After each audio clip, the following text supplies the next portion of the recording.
Boa tarde. Hoje nós vamos ver uma revisão, um resumo dos conteúdos dessa unidade, da primeira unidade. Então, iremos iniciar com o nosso conteúdo de literatura, que foi o romantismo. Então, o que vimos sobre o romantismo aí? Foi um movimento artístico que se iniciou na Alemanha, no final do século XVIII, difundiu-se por todo o Ocidente na primeira metade do século XIX.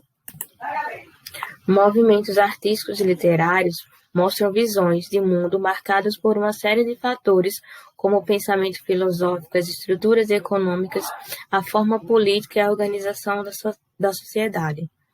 Enquanto visão de mundo, valores éticos e intelectuais ilustrados e clássicos, assim como aos fatos históricos mais marcantes do século XVIII para o XIX. Todo valor que elege é oposição a outro que pretende negar. Então, sempre uma nova tendência literária vai negar os valores anteriores. Invenções e negações às forças desencadeadas pela Revolução Francesa e Revolução Industrial. Então, todos esses movimentos estavam revolucionando a sociedade, o mundo, e lembrando que a classe social que estava em ascensão era a burguesia. Portanto, o romantismo veio a retratar mais essa classe. Essas são as características do romantismo, da tendência do romantismo. Características: sentimento em oposição à razão, então eles valorizavam muito mais o sentimento do que a razão. Coração em oposição à mente. Arte e poesia em oposição à ciência. Espiritualismo em oposição ao materialismo. Subjetividade em oposição à objetividade. O espírito ao corpo e à matéria, o impreciso ao preciso, a expansão e o entusiasmo ao equilíbrio, valores particulares exóticos aos universais. Então, o romantismo ele vinha a focar no ser humano, nos seus sentimentos, na sua subjetividade, ao contrário da razão, ao contrário da coletividade. Sentimento e subjetividade do poeta predominam. O que é a subjetividade? Você não tem uma linguagem objetiva em que nós entendemos tudo de primeira. Nós temos que mergulhar na mente do autor para conseguir entender o que ele quer passar em sua obra. Valorização da nacionalidade brasileira. Essa característica é muito forte aqui, pois os escritores pensavam em mostrar a cor local brasileira, pensaram pela primeira vez em uma literatura que realmente representasse o brasileiro. Claro que a gente não tem isso ainda em sua totalidade, a literatura vai mostrar a burguesia, vai mostrar a classe social em ascensão, a classe mais alta, também como povo, eles representam o branco, ainda inclui o índio, mas não inclui o negro, então não há uma totalidade, mas já foi o primeiro passo para mostrar a cor local brasileira. A mulher retratada de diferentes maneiras, mas principalmente de uma forma idealizada, de uma forma perfeita.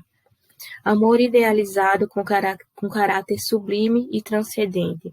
Então, o amor era algo quase inalcançável. Presença de religiosidade, de elementos cristãos. Atração pela morte. Essa questão da atração pela morte a gente vê muito na segunda fase do romantismo brasileiro, em que os autores mostravam a morte praticamente como uma saída, uma resolução para os problemas que enfrentavam na Terra. Elementos formais. Então, o romantismo no Brasil iniciou-se na década seguinte da independência. Os primeiros escritores românticos tiveram um importante papel na formação da consciência nacional. É aquele fato de mostrar a nossa terra, mostrar orgulho da nossa terra, as nossas paisagens, o herói que foi escolhido, que é o índio. Criação de uma poesia que se distinguisse dos modelos clássicos. Cada nação deveria ter uma poesia própria. Indígena, fauna e flora, representantes da nacionalidade brasileira. Então, quem melhor para representar o personagem brasileiro, o herói brasileiro, do que o índio? Mas esse índio, nós observamos que também é apresentado de uma forma idealizada, como o bom selvagem. Então, ele é um índio que se dava bem com os brancos, com os portugueses, muitas vezes escolhia os brancos aos próprios índios das tribos deles, e temos várias histórias em que ele é demonstrado dessa forma idealizada. É um índio que se converte à religião católica, como o índio Peri. E vemos a história de Peri, que se envolve de uma forma fraternal com uma branca, que é Cecília, isso no livro Guarani de José de Alencar. Peri se relaciona bem com essa família de Cecília, com a família de portugueses, porque ele é mostrado como um bom selvagem, um índio que se converte à religião católica e está sempre do lado da família de Cecília. Também vemos a história de Iracema, que é uma índia que se envolve com Martim, que também é um branco, e ela escolhe entre as regras da família dela, ela escolhe a companhia de Martim, porque ela deveria ser uma sacerdotisa da religião dela e não se envolver com um homem. E nessas duas histórias nós temos em José de Alencar uma lenda, uma demonstração de como teria sido formada a população brasileira ou cearense. Vamos ver Gonçalves Dias, que foi o principal representante da primeira geração romântica, um dos mais importantes poetas do romantismo. Grandes temas românticos, pátria, natureza, religião, transformados em temas e poéticas duradouras. Vários poetas posteriores estabeleceram diálogos com suas poesias, produção de poesia épica, lírica e peças teatrais, poesia lírica, amor, saudade, pátria, índio, sentimento de religiosidade, encanto com a natureza, estado da alma ou do eu lírico. Então, Gonçalves Dias ele procurava mostrar as belezas naturais do Brasil em sua obra. Com certeza, um dos poemas mais conhecidos de Gonçalves Dias é a Canção do Exílio, até hoje muito lida. Aquela Minha terra tem palmeiras, onde canta o sabiá. As aves que aqui gorjeiam, não gorjeiam como lá. Nosso céu tem mais estrelas, nossas várzeas têm mais flores, nossos bosques têm mais vida, nossa vida mais amores. Em cismar sozinho à noite, mais prazer encontro eu lá. Minha terra tem palmeiras, onde canta o sabiá. Minha terra tem primores, que tais não encontro eu cá. Em cismar sozinho à noite, mais prazer encontro eu lá. Minha terra tem palmeiras, onde canta o sabiá. Não permita, Deus, que eu morra sem que eu volte para lá. Sem que desfrute os primores que não encontro por cá. Sem que ainda visse as palmeiras, onde canta o sabiá. Gonçalves Dias publicou esse poema em 1857, mostrando a solidão que ele tinha da pátria em um tempo que ele esteve em Portugal.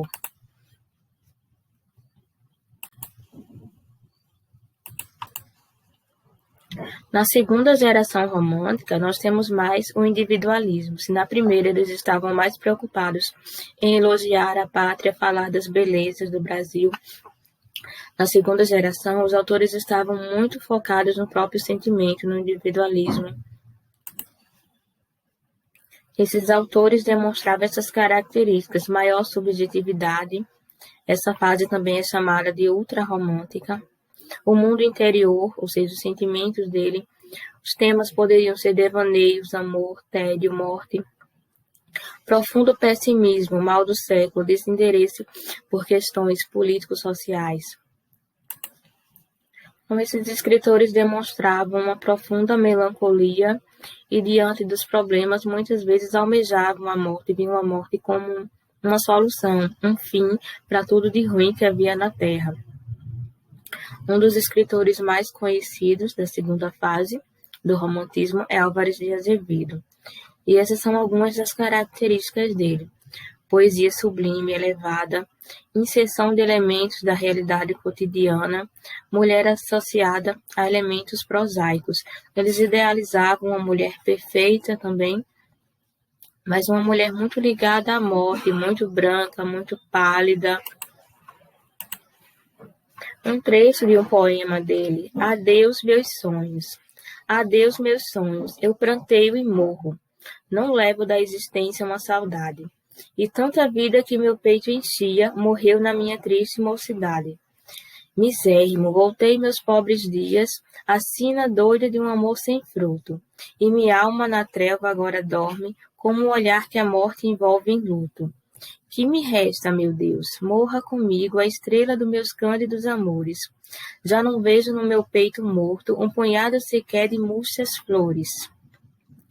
Então, esses poemas dele mostravam essa melancolia, a derrota, a desilusão.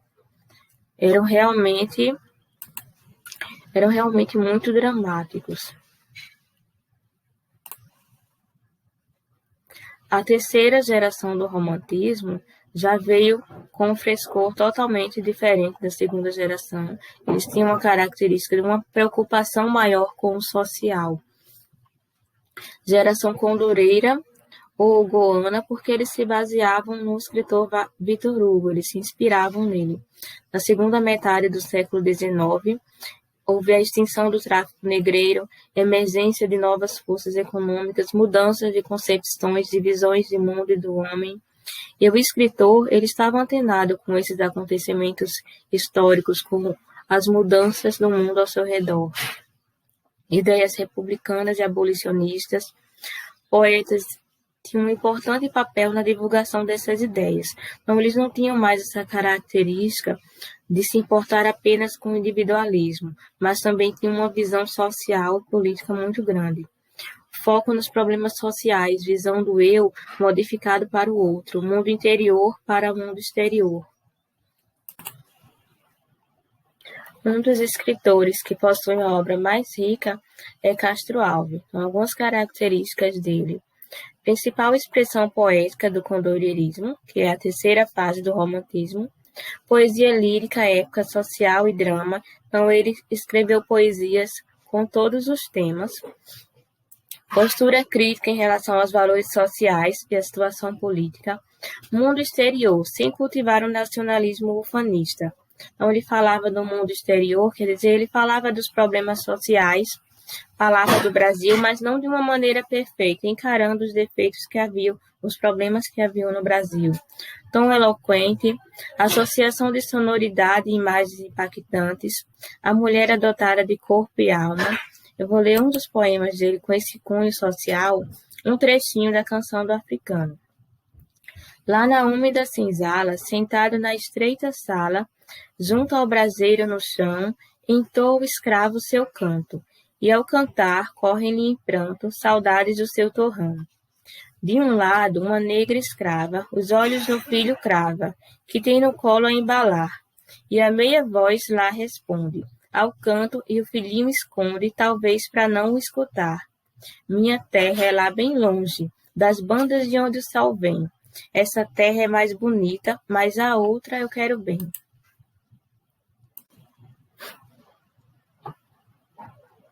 Bom, passando para o nosso conteúdo gramatical, nós vimos substantivos, vimos adjetivos. Aqui tem um quadrinho que ilustra bem os substantivos. Gaturro, você já tem tudo para a escola? E ele responde, vejamos, o avental, a mochila, os livros, o estojo, a maçã. Sempre me esqueço a mesma coisa, a vontade. Ele esquece da vontade de ir para a escola, né? Mas todos os materiais ele lembra, e todos esses materiais a gente percebe que são substantivos.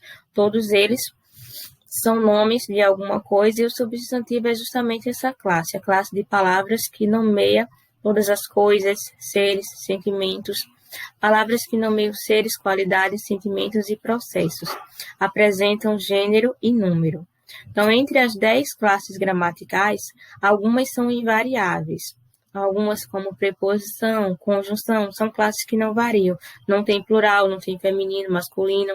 Já algumas classes, como substantivo, adjetivo, são classes variáveis. Então, ele tem plural, tem número. Os substantivos se classificam em comuns, próprios, concretos, abstratos. Então, substantivos comuns são aqueles que não especificam um ser, por exemplo, gato. é um substantivo comum. Já os substantivos próprios especificam um ser em um conjunto. Você falar, por exemplo, o nome do gato, gatuno, então é um substantivo próprio. Os comuns vão ser iniciados com letra minúscula e os substantivos próprios com letra maiúscula. Substantivos concretos são aqueles que a gente consegue imaginar, desenhar, têm uma existência própria. E os abstratos são, por exemplo, sentimentos, ações, que a gente não consegue imaginar, desenhar. Então, por exemplo, fada é um substantivo concreto.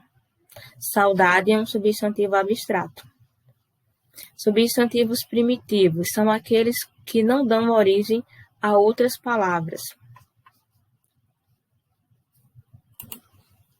Ou são aqueles que dão origem a outras palavras. Então, elas não vieram de outras. Por exemplo, pedra.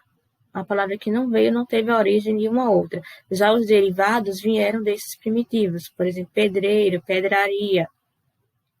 Os substantivos simples, que são aqueles que são formados por um único radical. Por exemplo, roupa, só tem um radical. Já os compostos podem ser formados por 2 ou mais radicais. Por exemplo, guarda-roupa, guarda-chuva, girassol. Ainda os substantivos podem ser classificados em coletivos, que é um conjunto, contáveis e não contáveis.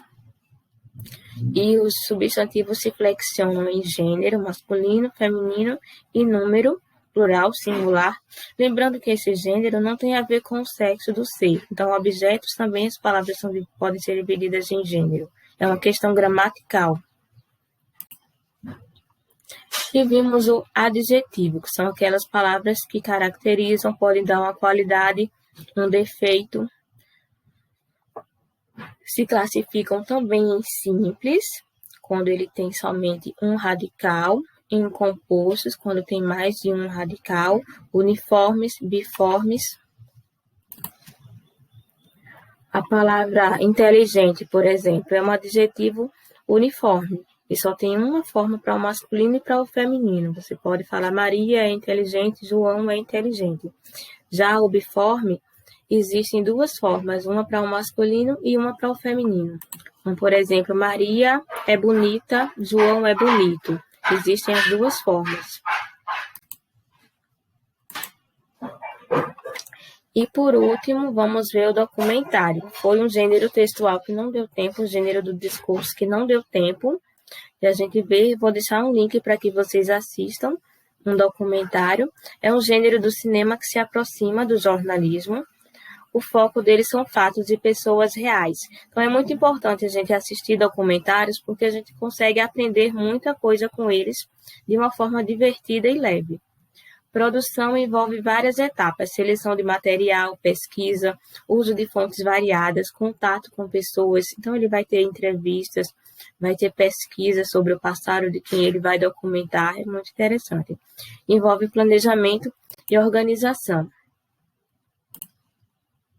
Então, sobre o documentário, vou deixar um link desse documentário Retrato Falado do Poeta, sobre Castro Alves, para que vocês assistam.